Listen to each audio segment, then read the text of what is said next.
जिंदगी की छोटी से छोटी ख्वाहिशों को तरसते हुए मैं बड़ी हुई थी। हर वक्त अपने अंदर एक ही आग में जलती रही थी और इस आग को हवा तब लगी जब मेरा मामा मेरे सामने ही मेरी मामी को 5,000 देता और कहता कि बस तू मुझे इस तरह खुश रखा कर। और मेरी मामी खुशी खुशी नोटों को लेकर शाम होते ही बाजार निकल जाती।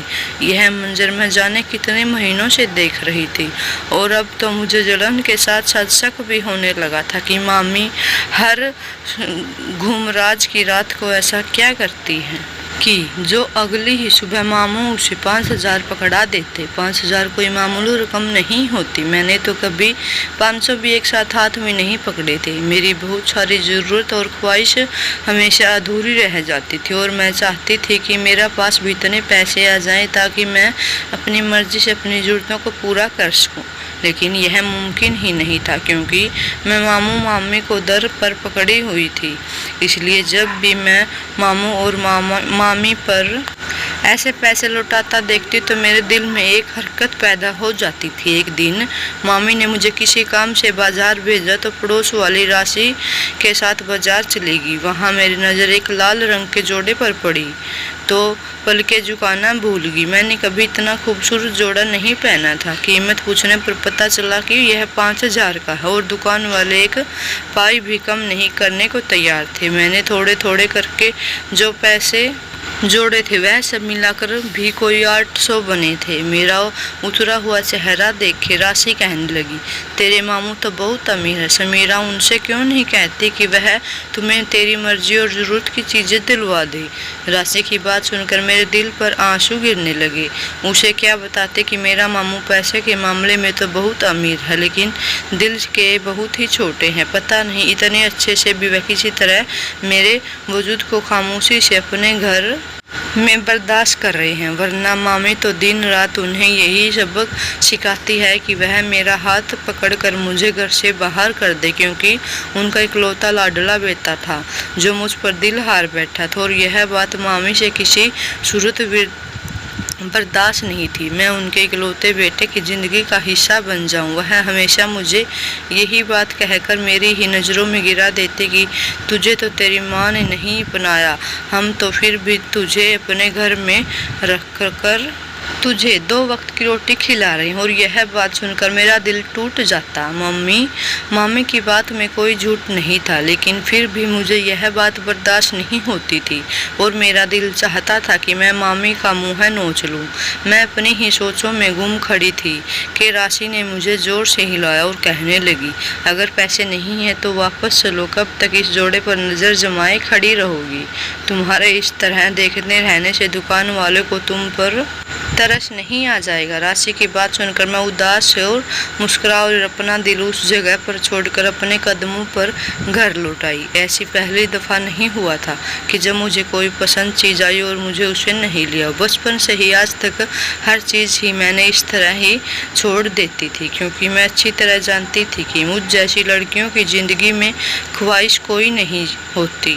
मेरे घर पहुँचते ही मामी मुझ पर गुस्सा होने लगी। इतना सा सामान लाने में पूरे 2 घंटे लगाकर वापस आई हो, पता नहीं कहाँ कहाँ घूमती है, किस किस के चक्करों में पड़ी हुई है। जब से तू जवान हुई है मेरी तेरी की फिक्र सताने रहती है, कहीं तो हमारा मुँह कलक ना पहुँच दे। मामी की बात सुनकर मेरी आंखों में आंसू आने लगे। मामी का बेटा शान उस वक्त यूनिवर्सिटी से आया था। मामी की बात सुनकर वह नाराज़गी से कहने लगा, समीरा तुम्हारे ही काम से बाजार गई थी ना, अगर तुम्हें इतना ही सौदा मांगना होता तो मुझे कह दिया करो, मैं वापसी बताया करूँगा। इस बेचारे को धूप में अकेला भेज देती हूँ। शान की इस हिमाकत पर मामी का पारा और हाई हो गया और वह तंग कर कहने लगी, बड़ा जादू चला रखा इस लड़की ने तेरे ऊपर, तुझे क्या मालूम है यह कैसी खराब लड़की है। और क्यों न हो, आखिर जिस माँ का खून है उसका रंग तो दिखाना ही था ना। पता नहीं क्यों हमने इसे अपने घर में पहना दे रखी है। मुझे तो खौफ ही आता है कि यह कभी ऐसा कुछ न कर दे कि दुनिया में मुँह दिखाने के लायक ही न रहे। इससे पहले मामी मुझे मेरे किरदार पर कीचड़ उछालने दे, शान उन्हें ज़बरदस्ती हाथ पकड़कर उनके कमरे में ले गया और मैं आंसू बहाते बाचाली खाने में आ गई। सारे घर के कामजात मेरे ही जिस्म में थे। कोल बाजार से सामान लाने के बाद अब खाने की तैयारी करना था। मेरा दिल बुरी तरह से जख्मी हो चुका था। बचपन से लेकर आज तक मैं यही सब तो सुनती आई हूँ। मामी को हमेशा ही ऐसा लगता था कि मैं अपनी माँ की तरह ही हूँ, उनके लिए बदनामी का सबब बना जाऊंगी। सारा वक्त ऐसे ही चुपचाप आंसू बहाते गुजार दी करती। शान मामी को ठंडा करवाने के बाद मेरे पास आया और मुझे समझाने की कोशिश की कि मामी दिल की बुरी नहीं है, बस जुबान की थोड़ी कड़वी है, वह भी जमाने की वजह से, क्योंकि लोग मेरी माँ के बारे में तरह तरह की बातें करते हैं। बस यही उन्हीं बातों का असर है। शान की बातें सुनकर मैं धीरे से मुस्कुरा दी। इस घर में एक ही वही था जो मेरे दर्द को समझता था और हमेशा मेरा सहारा बनता था। मेरे दिल में शान के लिए खास जज्बात तो न थे, लेकिन मैं उसकी बहुत इज्जत करती थी, क्योंकि उसकी वजह से ही मुझे इस घर में थोड़ी बहुत जगह मिली हुई थी। सारे दिन की थकी हारी मैं कामों में फारिग होते ही स्टोर रूम में पड़ी चारपाई पर आकर लेट गई, क्योंकि यही मेरा रूम था। मैंने अपनी जिंदगी के 15 साल इस चारपाई पर ही स्टोर रूम में तन्हा गुजारे थे। जब तक मेरी नानी जिंदा थी मैं उनके साथ उनके कमरे में रहती थी, लेकिन उनके इंतकाल के बाद मामी ने वह कमरा शान को दे दिया और मुझे यहाँ स्टोर रूम में जगह मिल गई। मैंने खामोशी से इसे कबूल कर लिया। अगली सुबह मैं फिर मामी की बातें सुनने और उनकी जिम्मेदारियां निभाने के लिए स्टोर रूम से बाहर निकली तो मुझे देखते ही मामी गुस्से से कहने लगी, नाश्ते का वक्त होने वाला था और तेरी नींद पूरी नहीं हुई। अब जल्दी से मेरे और अपने मामू के लिए नाश्ता बना दे। मैं नाश्ता बनाकर उनके कमरे में लेकर गई तो मामी के हाथ में 5000 के नोट थे। मामू बहुत ही मोहब्बत भरी नजरों से उनकी तरफ देख रहे थे और कह रहे थे कि बस जोया, इसी तरह मेरी खुशी का ख्याल रखकर तुझ पर ऐसे ही नोट उड़ाता रहूँगा। और 5000 के नोटों पर नज़र पड़ते ही मेरा दिमाग में वह जोड़ा चला आया और जब मेरी आंखें में समाया हुआ था, एक लम्हे के लिए मेरा दिल चाहा कि मामी के हाथों से वह नोट छीन लूं और अपनी ख्वाहिश पूरी कर लूं। मामू जुमेद की सुबह सुबह 5000 दे दिया करते, मुझे अभी तक 5000 चाहिए थे। अगर मामा मामी के बगैर किसी जरूरत के इतने पैसे दे सकते हैं तो मुझे क्यों नहीं। मामू नाश्ता करके कमरे से बाहर निकले तो मैंने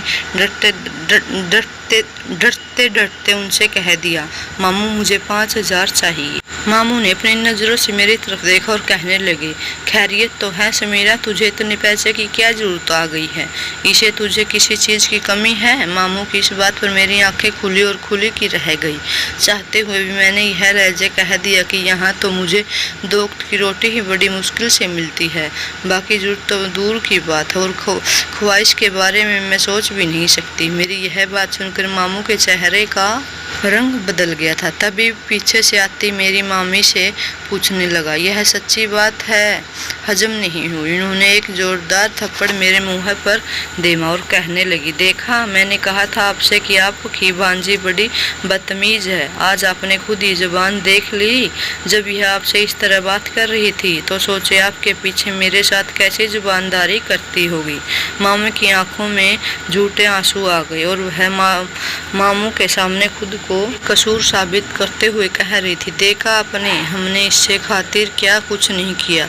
आज यह हमारे मुंह पर थूक रही है। मामी की बात पर सर हिलाते हुए मामू कहने लगे, हाँ सरिता, वाकई यह तो बड़ी दब जुबान की हो गई है। इसे तो छोटे बड़े का लिहाज ही नहीं रहा। मामू मुझे बातें सुनाकर घर से निकल गए और उन्हें जाते ही मामी ने मुझे सख्त नज़रों से घूरा और कहने लगी, खबरदार, जो आज के बाद अपने मुँह के सामने कोई बात की तो मुझसे बुरा कोई नहीं होगा। मामू इस बात रवैये पर मेरा दिल टूट गया था। मैंने तो ऐसा भी नहीं मामू को अपना समझकर उन्हें पैसे मांगे थे। मुझे क्या पता था कि वह मुझे मेरी हैसियत पर याद दिला देंगे। मामी तो गैर थी, लेकिन मामू तो मेरा सगा खून था। फिर यह मेरे साथ ऐसा कैसे कर सकते हैं? वह जोड़ा पहले मेरी ख्वाहिश थी, लेकिन अब मेरी जिद बन चुकी है। आज तक ख्वाहिशों से अपनी ख्वाहिश को कुर्बान करते आई थी, लेकिन आज मामू के रवैये ने मुझे बागी बना दिया था। मैंने सोच लिया कि उसे खरीदने के लिए मैं किसी तरह भी 5,000 हासिल करके रहूंगी। मैंने आज तक कोई गलत काम नहीं किया था, न ही कोई गुनाह किया था, फिर मुझे किस बात की सजा मिल रही थी। बहुत छोटी सी उम्र में मैं घर के सारे कामकाज कर रही थी। मैंने मामी की जियादा उस पर को संभाला हुआ था और उसके बावजूद भी आज मुझे यह सिलसिला मिल रहा था। एक छोटी सी ख्वाहिश पर मेरे मुंह पर तमाचा मारा गया था। मैं वाकई खाने में बैठी रो रही थी। अपनी माँ को धुंधला धुंधला सा अक्ल मुझे याद आ रहा था। मुझे तो मेरी माँ की असली चेहरा भी याद नहीं था। सिर्फ 5 साल की थी जब मेरी माँ मुझे लेकर इस घर में चली आई थी, क्योंकि मेरे बाप ने मेरी माँ को छोड़ दिया था। मेरी मामी को इस वक्त भी मेरी माँ और मुझे पर घर में रखने की राजी नहीं थी, लेकिन मेरी नानी जिंदा थी। यह घर उनका था, उनके होते हुए मामी की नहीं चलती। वह हमारी जिंदगी का फैसला करे, इसलिए जबरदस्ती उन्होंने हमें बर्दाश्त करना पड़ा। मैं नहीं जानती थी कि मेरे बाप ने मेरी माँ को क्यों छोड़ा, लेकिन मेरी मम्मी अक्सर दबे दबे लहबों से मेरी माँ के लिए बुरे अपशाद निकालती थी और कहती थी कि मेरे बाप ने मेरी माँ को किराएदार की वजह से छोड़ा है। मेरी माँ हमेशा खामोश रहती थी। उन्होंने कभी मामी के इल्ज़ाम को नहीं छुड़ाया था और न ही कभी मामी को जुबानराजी की थी। यह तो मुझे लेकर कमरे में बंद हो जाती या फिर घर के कामों में लगी रहती। जब मैंने शान के साथ खेल कूद कर थी या शान हमारे कमरे की तरफ आता तो मामी का गुस्सा देखने लायक होता। वह मुझे मारने के लिए दौड़ती चली आती। कभी चांद का हाथ पकड़कर उसे कमरे से ले जाती, यहाँ तक कि मेरी माँ ने कमरे में बंद हो जाती थी। मुझे शांति से मना कर दिया था कि मैं शान के पास न जाऊं, न खेलूं उसके पास। एक अजीब सी घुटन का माहौल था।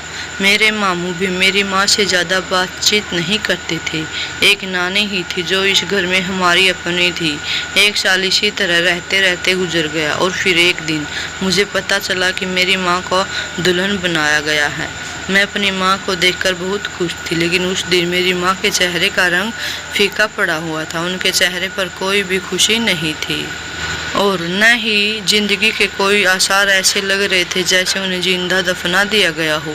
मुझे आज तक अच्छी तरह याद है कि मेरी माँ ने इस रोज़ मुझे अपनी गोद में उठाया था और सुनते हुए कहा था कि रिश्ते वैसे नहीं होते जैसे नज़र आते, इसलिए तुम मेरी तरह दो खाना खाकर और हमेशा हैसियत करना। मुझे मेरी माँ की बातों का मतलब समझ नहीं आया था। वह दुल्हन बनी इतनी खूबसूरत लग रही थी, फिर खुश क्यों नहीं थी। रूखी सत्य एक वक्त मुझे एहसास हुआ कि मैं अपनी माँ से बिछड़ने वाली हूँ। मेरी नानी ने मुझे सीने से लगाया और मेरी माँ को रुखाचित कर दिया। मैं तड़प तड़प कर रो रही थी, लेकिन न ही मेरी माँ ने मुझे अपने साथ लेकर गई और न ही नानी ने मुझे मेरी माँ के पास भेजा। आखिर दिन था जब मेरी माँ को देखा था, क्योंकि उसके बाद मेरी माँ कभी पलट कर हमारी दहलीज नहीं आई थी। कभी कभी मैं सोचती कि मेरी माँ कितनी बेरहम है, जिसे अपनी इकलौती बेटी की याद नहीं सताती। या फिर शायद मामी ठीक ही कहती है कि मेरी माँ अपने आशिक के साथ शादी करके जा चुकी है, जिसके लिए उसने मेरे बाप को छोड़ा था। मेरी माँ ने कभी पलट कर यह तक नहीं पूछा कि मैं जिंदा हूँ या मर गई। मामी मामू के रहमो करम पर आ गई। जब तक नानी जिंदा थी उनका रवैया मेरे साथ फिर भी बेहतर था, लेकिन नानी के मरते ही उन दोनों के तोते की तरह आंखें फिर गई। मामी मुझे 2 वक्त की रोटी इस तरह खिलाती जैसे एहसान कर रही हो और बदले में सारे घर के कामकाज भी करवाती थी और मामी की शिकायत भी करती। छोटी छोटी बात पर मामी मुझे पर हाथ उठाने लगी। फिर भी मैं डरती, और खासकर के शान के मामले में। मैं जब भी शान मेरे करीब आता तो मुझे बात करना तो मामी सारा घर से सर ऊपर चढ़ जाता। मेरे किरदार पर ऐसी ऐसी बातें करती कि मैं अपने कानों में उंगलियां डालने पर मजबूर हो जाती। मामी के इस रवैये की वजह से खुद ही शान से दूर होती चलेगी, लेकिन मैं इंसान थी, कब तक छोटी छोटी चीज़ों के लिए तरसती रहती। ऐसे कैसे ज़िंदगी गुजारी जा सकती है। मेरी भी खुशियों पर हक था। मेरा भी दिल चाहता था कि मेरी ज़िंदगी भी दूसरी लड़कियों की तरह खूबसूरत हो जाए।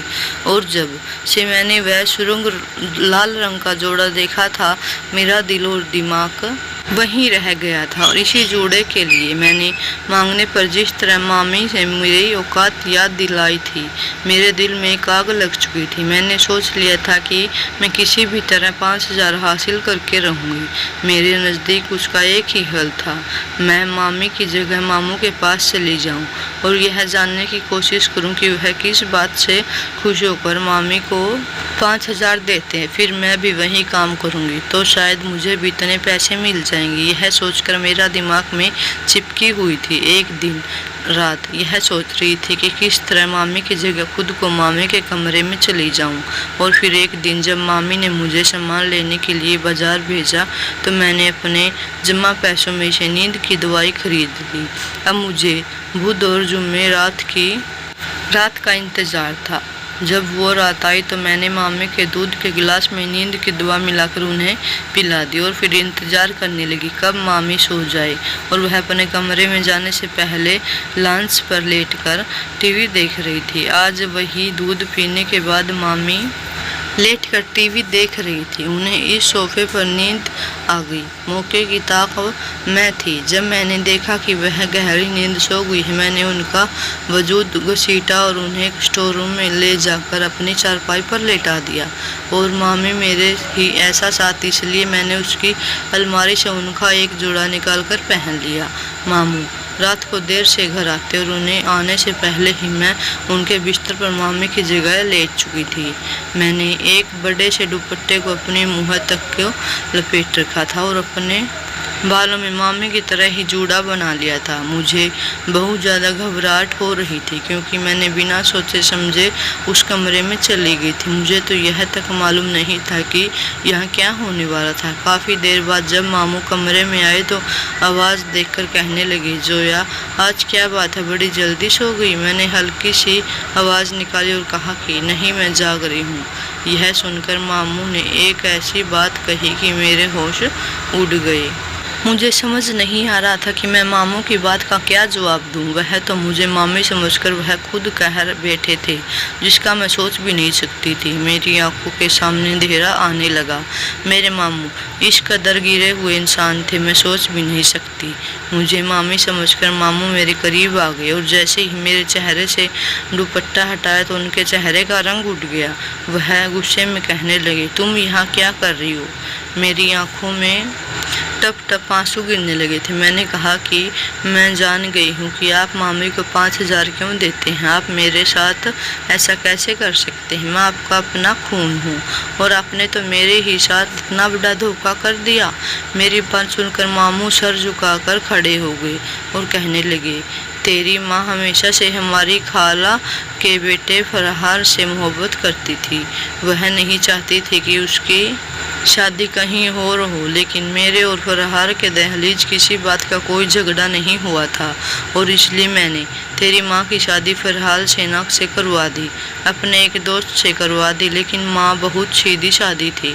उसने मेरे फैसले के आगे सर झुका लिया और खामोशी से तेरे बाप के साथ गुजारा करने के लिए। लेकिन तेरे बाप एक दरिद्रगार साबित हुआ और हर छोटी से छोटी बात पर तेरी माँ को मारा करता था। उस फरहाज के हवाले से भी ना जाने कैसे खबर आ गई कि इसलिए वह तेरी माँ पर शक करने लगा था और इसी शक में एक दिन उसने तेरी माँ को तलाक दे दी। तेरी माँ तुझे गोद में उठाए जब इस घर में वापस आई तो यह बात तेरी मामी ने बर्दाश्त न हुई और तेरी मामी ने मुझे कहा कि अगर मैंने तेरी माँ को जल्दी से जल्दी रुखपात न किया तो मुझे हमेशा के लिए छोड़ देगी।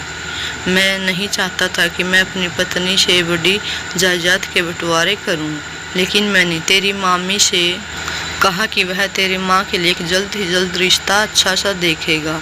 तेरी माँ का रिश्ता तय कर दिया और तेरी नानी की एक ना चलने दी।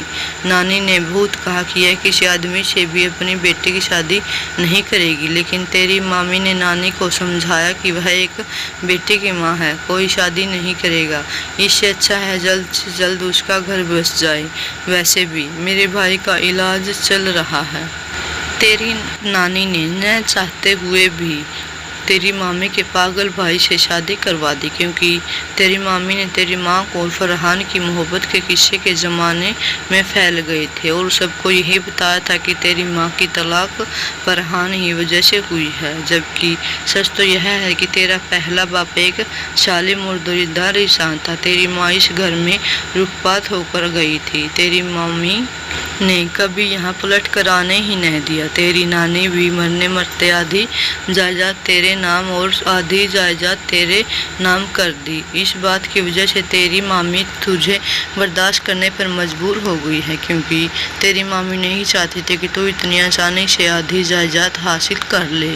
और इसलिए तेरी मामी ने यह प्लान बनाया कि हर जुल्मे पर रात को सामने तेरी मामी को 5,000 दूंगा, तो उसको जरूरत और ख्वाहिश की मारी है। खुद लालच में आकर कोई न कोई उल्टा सीधा जरूर करेगी। तेरी मामी खुद ही मुझे हर रात 5,000 देती और वही 5,000 सुबह तेरी मामी को लौटा दिया करता।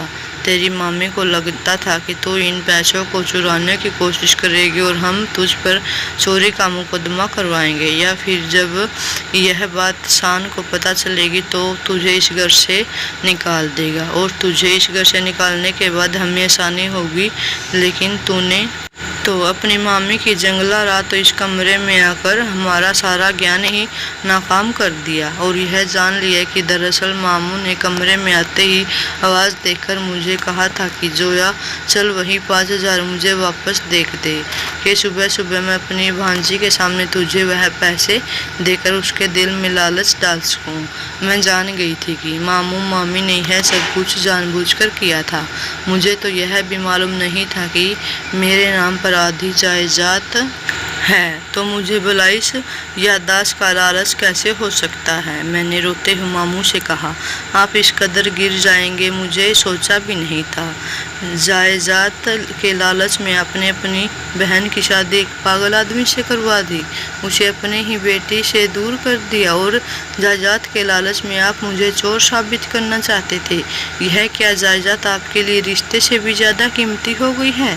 अगर आप अपनी बहन की शादी किसी अच्छी जगह करवा कर मुझे भी उसके साथ भेज देते तो शायद नानी कभी आधी जायदाद मेरे नाम करने के बारे में सोचती ही नहीं। वह खुद आपको खुशी खुशी सब कुछ दे देती, लेकिन यह सब कुछ आपने लालच की वजह से हुआ है। मेरी बात सुनकर मामू का सर शर्म से झुक गया।